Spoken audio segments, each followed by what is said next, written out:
Good morning. I'm on the road again. Today I'm at Llanwern Golf Course, South Wales, just outside Newport Gwent.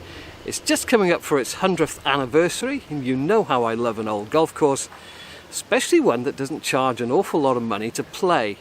And that is the wonderful thing about all these courses that I'm playing in South Wales. They're all under £40.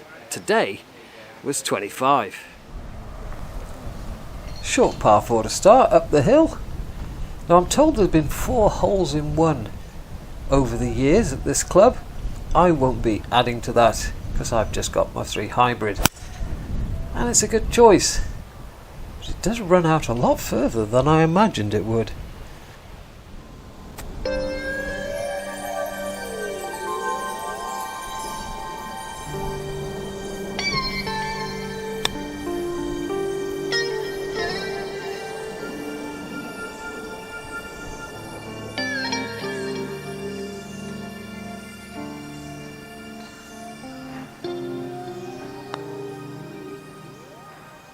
Yes, opening bird.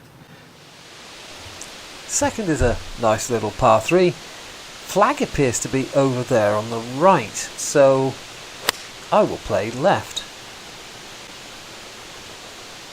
I spotted my pitch mark, and these greens are taking a ball quite well. They're stopping very quickly. The difficult bit will be, of course, finding the greens, because I am not swinging very well at all. Go over to number 3, and we've got a par 5. There's a ditch across, so I'm just taking the 3-wood for position, and I kind of popped it up a bit, a little bit off the top edge, so it's short, but absolutely no harm done. It's a 3-shot hole anyway, so it's not a question of I've lost out by popping up my 3-wood. Just drawing the 3 hybrid. In fact, my grip's a little strong all day today, and there's quite a few draws when I didn't need them. But as it's a 3-shotter anyway, it doesn't matter. Very well framed by the bunkers.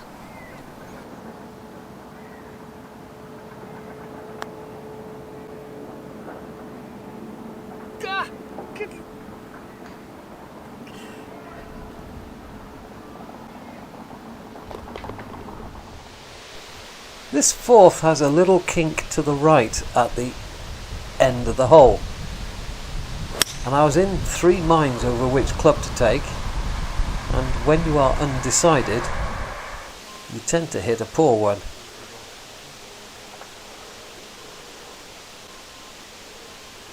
But I had a clear shot at this green. It's just I landed a fraction short, which meant that it went off the back.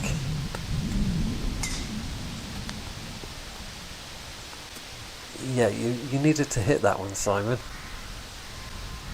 This is a very interesting course. Very interesting indeed.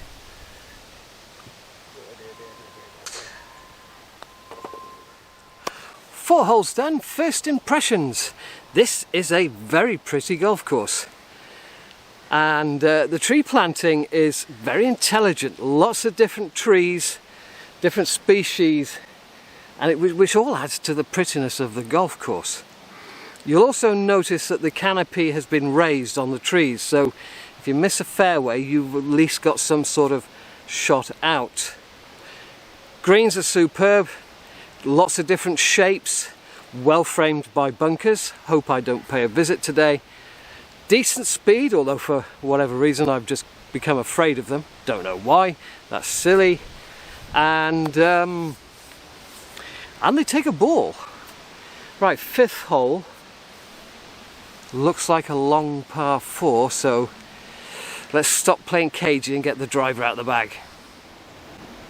Wide enough for driver and back into the breeze now. There's quite a bit of wind today, and I popped this up so it's a little short of where I was expecting to finish. This hole's wide enough for driver. I'm just going down the shaft of the 5-iron to flight it down into the wind, and we find the dance floor. This is a good hole. In fact, they're all good holes. They're all interesting. The greens are some very interesting shapes. They're not just round circles, and as you can see, there's a fair amount of break on the greens. And on to the next par 5. Now I've said to myself here, if I can get one away properly, I will probably have a pop at the green. There's a hump in the fairway. I've gone over the hump. Camera's on top of the hump.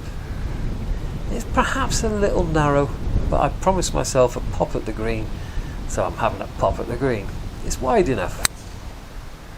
That's a bit bottom groove, and it just trickles off the side of the green. Shame really. Simple little chip. Slightly overhit. I'd love to come back and have another go at this hole.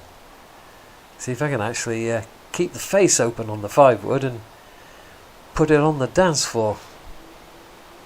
But we'll take a par, and a delightful little par 3.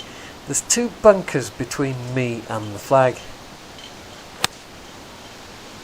and we fly them with ease. But this will show you exactly what happens when you get the wrong side of these flags. It never really shows it on screen, the borrow, and what happens when you get it ever so slightly wrong. Oh, I could have used that. Right, a 90-degree dogleg left, and I have done some lasering. I've determined that the 3-wood down this wind is the correct club. And I'm hitting the 3-wood very well today. So well that we run out of space. But I've got a swing. This green is 2-tiered, flag is down on the front. That was smelly. Thank goodness for lucky bounces. And it was smelly enough to bounce up onto the front of the green, where I think I need to go to Specsavers. On to number 9, and it's uphill, and it looks a little left to right to me, so it's over to the right side of the tee, and a fade, and that's a push and a fade. And this is where the round really starts going wrong, because the course is getting backed up. It is exceptionally busy. The guy behind me drives through me, so the rest of this hole is a bit of a rush. And this is what tends to happen when the course is playing very slow. I feel like the meat in the sandwich, and I rush when I really should be taking my time. Helps to hit the ball and not the ground first, Simon. On to number 10, downhill. Fairway slopes hard right to left. There's no stopping this ball. There's nothing you can do here. I went down with these guys, and then we split up again on the next tee. I've got a shot here at the right edge of the green if I can thread it. I'm very comfortable threading through trees.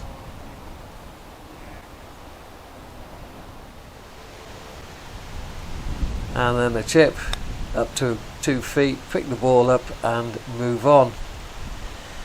Now on the par 3 11th there was 5 groups. There was a group on the green, 3 groups on the tee, and then a group in the fairway who'd just come down from the 10th, which is over my shoulders there, that 10th fairway. So after an exceptionally long wait, we hit one of these smelly shots.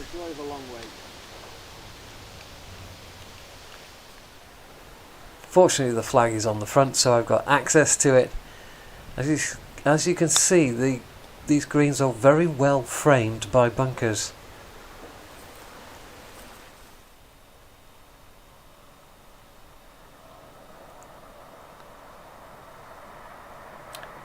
And I definitely need to go to Specsavers. There's so many putts today which are a long way offline. Now I've got 272 yards to the ditch, So I'm hitting 3-wood. And it's absolutely torched. And it took me forever to find this. Amazed I got that one away. And the reason it took forever was because it was 30 yards the other side of the ditch. This is a rush. As I say, I've just been driven through again. It's the wrong club, the wrong idea. And I'm grateful to still have a golf ball.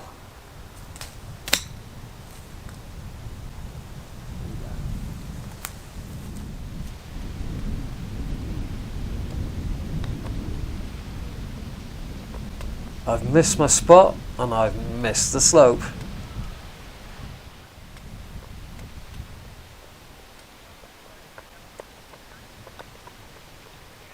See, there's the slope.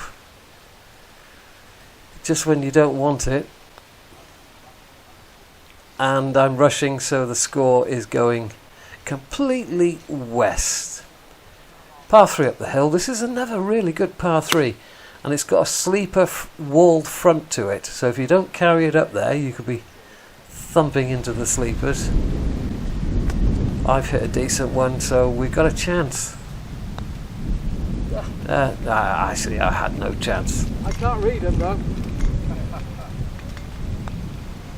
Now I've just watched the game in front of me hit through these trees and onto the next fairway, so this is the 3 hybrid, and I'm going to try and hook it a little bit around the dogleg, as you do. And I clip the tree, so we're miles short. And now I have absolutely no shot.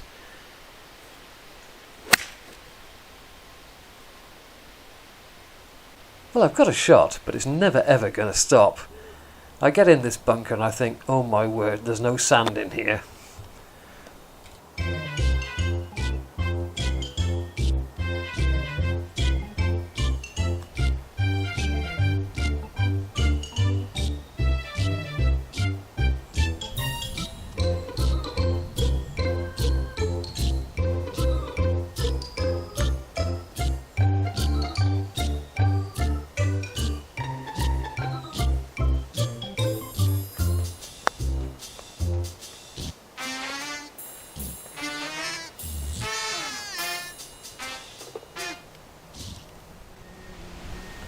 This is the start of the sting in the tail that this golf course has.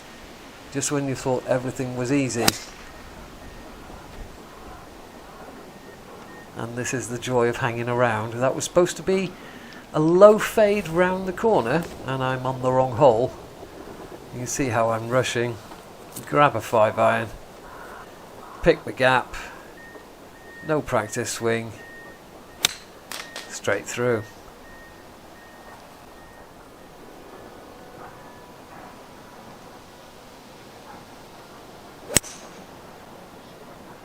Well, I can still find the odd good shot, although back into the breeze it was the wrong club. We're a long way short. From this green I actually considered going to the 13th tee and playing these couple of holes again and playing them at my speed as opposed to somebody else's speed of hurry up and wait. Sorry about that.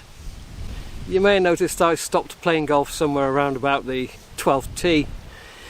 It's been one of them days where it's incredibly slow in front and fast behind, so you hang around 7 minutes to hit a shot and then you hit it badly and then you're rushing because there's 2 groups on the tee box behind you waiting for you to get out the way. Yeah, it's going to be a little while. It's a shame. I've been planning this trip for months and it's very sad that it's turned out like this. And once my brain switches off, I've basically had it. But I hope you're enjoying the golf course, even if I'm struggling a bit. So back the way we came with a little dogleg to the left. This is 3-wood. And I don't know where that cracking 3-wood I've been hitting has gone, but it's just gone. Let's scoot it back into play, overhit it. Yeah, this golf course really does have a sting in its tail. It will catch you out, especially this year when the ground is firm.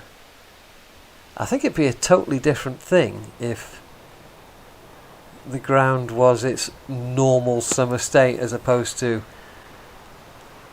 the dried out that we've had down the southwest here this year.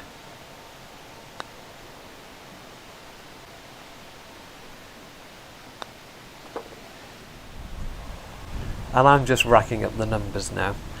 366, slight dogleg to the right, 3 wood, and clatters into the trees again. Now the only shot I've got here is to roll it into the front bunker, so that's precisely what I'm going to do, is to roll it into the front bunker. And if it hadn't have had a lip on, I would have probably got it on the green. But these last 4 holes, 14, 15, 16, 17, they have absolutely destroyed me. Woohoo!